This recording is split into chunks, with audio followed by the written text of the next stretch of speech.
Hello, St. Anne's families, friends, and faculty. I have been thinking a lot about Easter. And while I was thinking about Easter, because you know how Chaplain Hanna thinks, I started thinking about Christmas. And I started thinking about that story, that famous Dr. Seuss story, How the Grinch Stole Christmas. And the part that kept popping into my head was the part that was when the Grinch is sitting there after he's stolen everything from them and he's thinking Christmas isn't going to happen, and then he hears all the Who's down in Whoville singing, and he says, "It came without ribbons, it came without tags, it came without packages, boxes, or bags." And then he thought about that. He puzzled about it and wondered about it.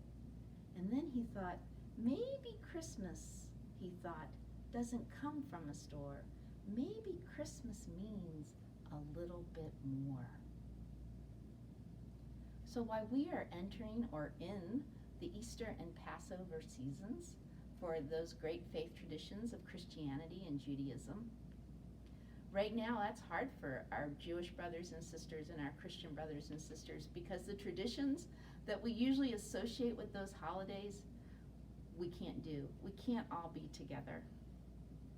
And I know I'm thinking about my friends who are having their Seders and how there's always an empty chair for Elijah, and now there's probably going to be more empty chairs at those Seder dinners. I'm thinking about my friends who go to church on Easter Sunday with their whole extended families, and they wear their fancy Easter garb, and they have their new clothes that they got just for Easter. And this year, there's no place to wear them to.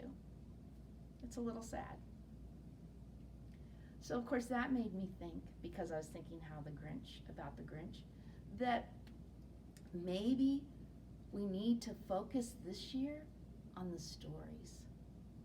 Just like we focus on the Christmas story, the story of Jesus' birth, maybe we need to focus on the story of Jesus and all the things that Jesus did to help us and to show us God's love.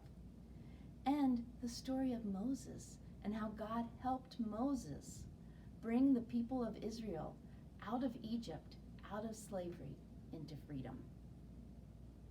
These are great and amazing stories. Every faith tradition has their great and amazing stories. And the very important thing about those stories, I think, is that they remind us who we are. Just like the stories you tell in your family.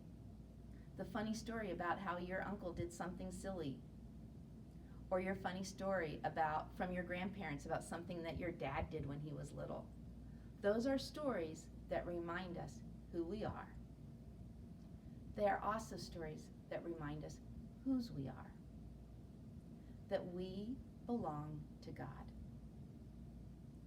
So I encourage you, my friends, that while we can't all be together and we can't keep up those usual traditions that we have, that we put our focus on the stories, the great and wonderful stories that remind us who we are and whose we are. I wish you a blessed Easter and a blessed Passover.